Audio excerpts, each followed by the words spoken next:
sweet child of mine. Ah, he must have just seen... Oh, sweet Thor of mine. Right, Thor Guns N' Roses. Wow.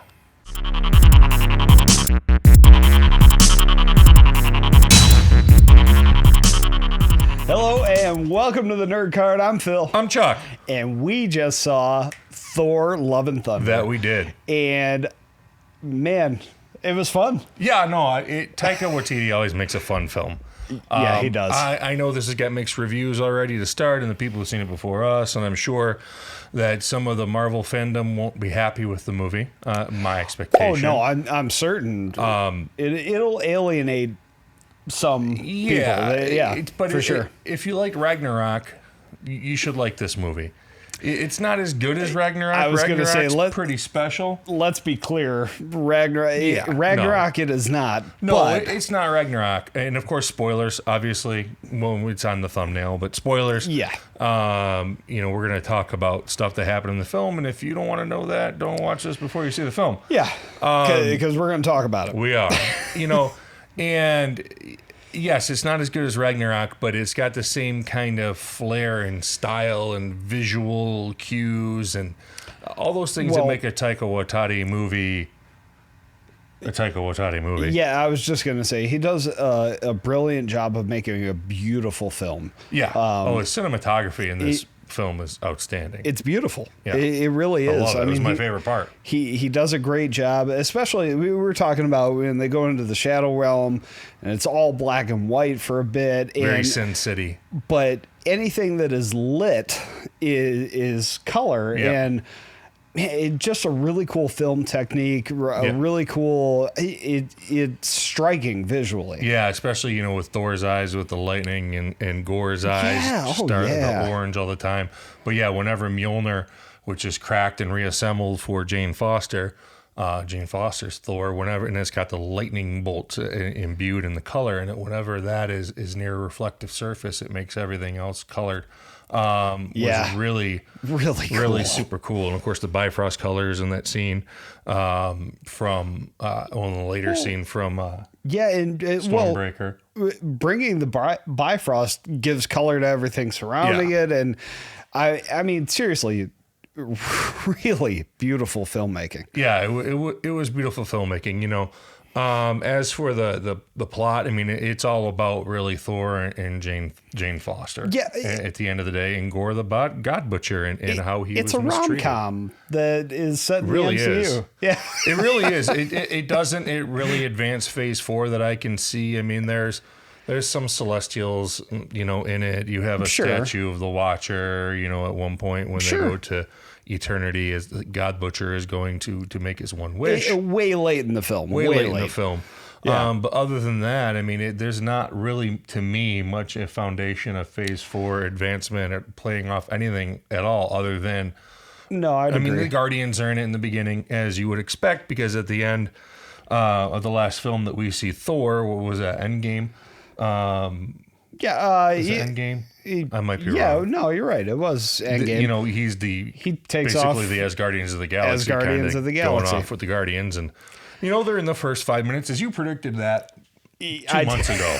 I did. I said, they'd be first 5 minutes and they're gone. And that's it. Yeah. All of them are in it. It's cool, except for Gamora, obviously, for obvious reasons, although she came back. But she did come back. She wasn't with them. She's not really feeling Peter Quill, so because it's not his Gamora. It's not the same thing, yeah. Right. So that part was kind of cool to see all of those characters. It was for a few minutes, and your new, Thor's been working through some things, as we know, going back to Endgame.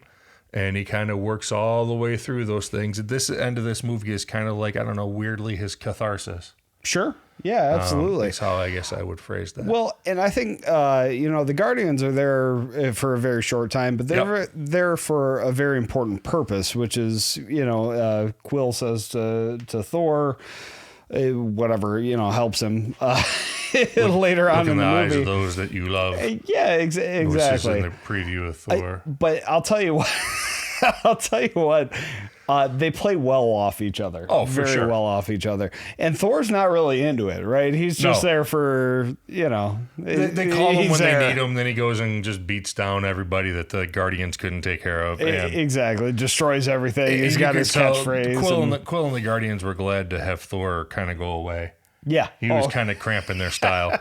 3 or 4 of them were like, yeah, okay, bye. Yes, yeah. You know, the best part of the film for me really was Christian Bale's performance as the God Butcher. He's that and the cinematography. If I'm going to talk about plot-wise and acting, Christian Bale was incredible. He was great in this movie, in my opinion. Yeah, I'll tell you what, you know, I went into this with a little bit of hesitance because I thought, well, it's Christian Bale, so I'm going to see Bruce Wayne, I'm going to see Batman. Not at all. Not even close. Dude can act. Man, he was spectacular. I mean, you feel everything that Gorr feels. Just through Christian Bale's beautiful performance. It was really great. His strength is he's a method actor, right? If he has to lose 100 pounds for role, he loses 100 pounds for role. If he has to gain weight, he gains weight. He really delves into the character he plays. And you can see that he did that. Another stellar performance by Christian Bale. I mean, he was so good. As Gorr the God Butcher. And you're right. You're always apprehensive because he was Batman. He was Batman. In a trilogy, not just like a one-off. He was Batman for years. It's a big thing, yeah. And now was a villain in Marvel in the MCU. And he was great. He was fantastic. You know, the one thing I'm disappointed in that is that he's gone. Yeah, I mean, spoiler, he dies. Yeah. We said spoilers way back. We did.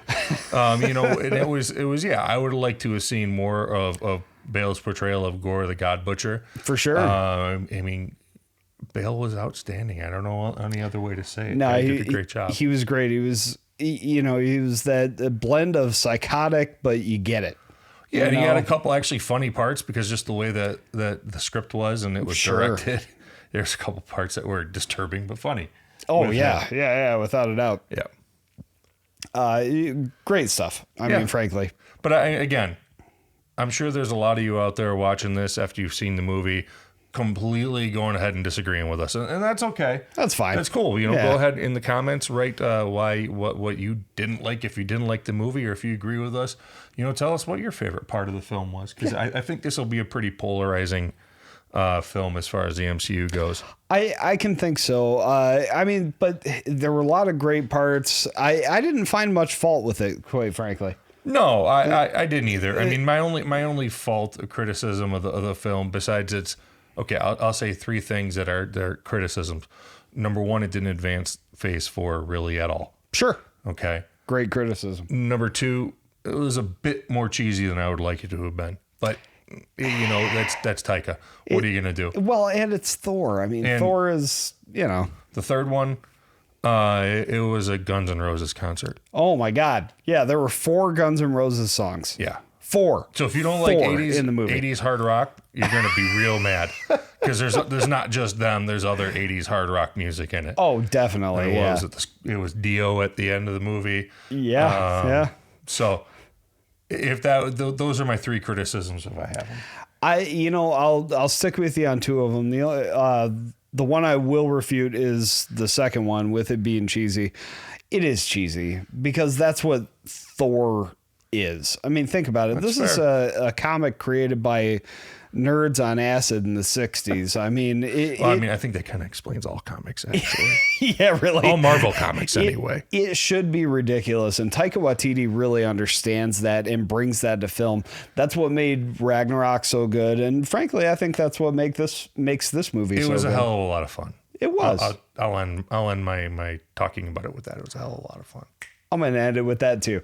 With that, we will go ahead and remind you to check us out on YouTube, Facebook, Instagram, Twitter, SoundCloud, give Spotify, us a like if you like our all stuff. that good stuff.